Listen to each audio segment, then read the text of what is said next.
and had a beautiful experience of awakening. We know now that this phenomenon can occur for young girls around the time of menarche, the first bleed, because there's a natural psychic opening. Alexandra remembers it vividly. It occurred as I came out of the Sunday evening church service. Perhaps the religious atmosphere stirred something.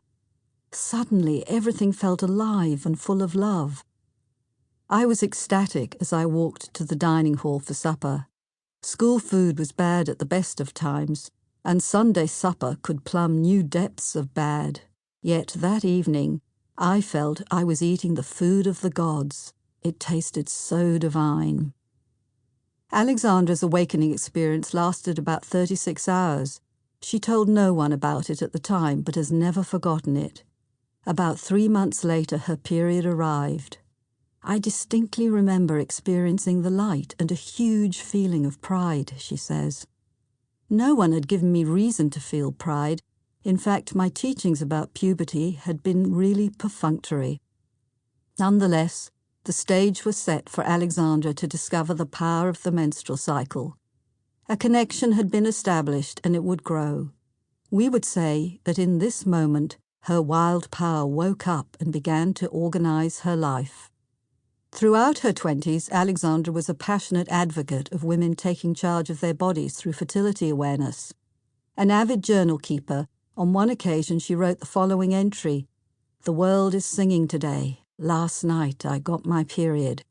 Unwittingly, she'd tapped into the spiritual forces of menstruation. But a few more years would pass before this became fully conscious. The menstrual work formally announced itself to Alexandra when she was 31 years old. "I was seized by the most outrageous pain that returned for 3 or 4 days each menstrual month," she recalls. "In an attempt to heal my body, I made the radical decision to give space to menstruation whenever I could, to be utterly present to myself and the pain, rather than taking drugs. I truly felt my body was talking to me, and I chose to listen.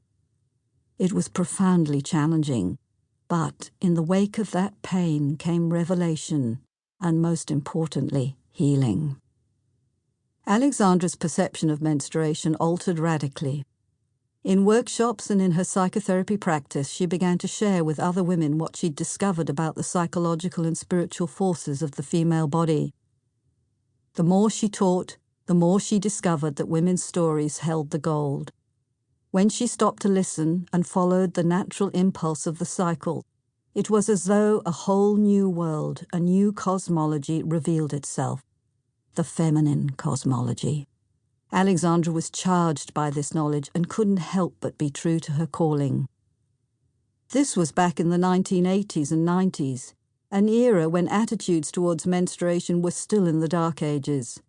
But thanks to sheer perseverance, synchronicities, allies and support from unexpected sources in Australia where she was living at that time, among them the Sydney Morning Herald, ABC Radio National, and other respected institutions such as Sydney's Royal Hospital for Women, Alexandra was provided with public opportunities to speak about what she was discovering. Word began to spread.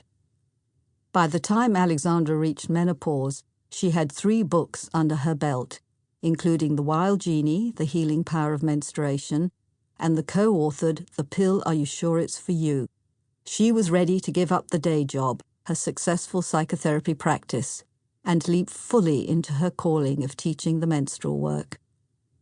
"I felt a deep compulsion to close my practice and move back to the UK," she says. "I had such a strong, clear mission to articulate a fresh understanding of the nature and power of the feminine, and to fully restore the role of the menstrual cycle in the world. Today, 9 years later, she's fulfilling this mission and loving the liberation, authority, and deep sense of belonging in the world that the post-menopause life can bestow." Shani's story. Meanwhile, Shani, having left her homeland of South Africa to move to London, had her own epiphanies about the cycle and being a woman. After 7 years on hormonal contraception in her 20s, she began to experience crippling pain after orgasm.